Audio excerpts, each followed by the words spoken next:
Сегодня министр внутренних дел Коми лично поблагодарил грузчика Георгия Назарова. 22 октября неравнодушный сыктывкарец вмешался в дорожный конфликт. Он в одиночку оттащил 2 драчунов от пострадавшего водителя. А когда дебоширы поспешили покинуть место происшествия на автомобиле, с собой перегородил им дорогу. А герой нашего времени Антон Булаев. Днем 22 октября 2 водителя решили выяснить отношения. Владелец «Лады десятки» оказался недоволен тем, что его машину подрезала Ауди. После словесной перепалки он набросился на оппонента с кулаками. То же самое сделал и его пассажир, который достал предмет, похожий на пистолет. В дорожный конфликт неожиданно вмешался случайный свидетель. Увидел там, водитель молодого пацана избивает. И все, пошел помочь ему. То, что там пистолетом махал второй, только из-за этого. Ну и пацан молодой, которого били. Как признается Григорий, он просто не мог пройти мимо. Нечисленное превосходство драчунов, не наличие у одного из них предмета, похожего на пистолет, не остановили мужчину. Сыктывкарец в одиночку разнял их, а после вызвал полицию. Твои данные уже даны в ГАИ, понимаешь? То, что ты сейчас это делаешь, это хуже, тебе дела.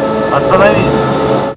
Случайного свидетеля подвыпивший водитель ВАЗа не послушал и попытался уехать, но не тут-то было. Смелый пешеход перегородил дорогу, а когда десятка все же тронулась, и вовсе запрыгнул на капот автомобиля. Что ты делаешь-то? Ты вообще сумасшедший или что? Что делаешь?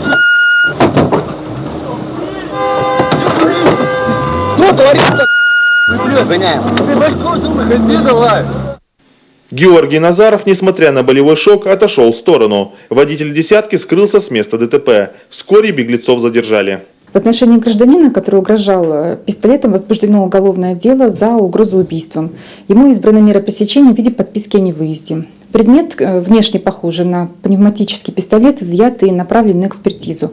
В настоящее время по факту дорожно-транспортного происшествия, а также по факту того, что водитель автомашины ВАЗ-2110 вез на капоте мужчину, проводится проверка. Главный полицейский региона Виктор Половников сегодня высоко оценил поступок Георгия Назарова. Назвал его героическим.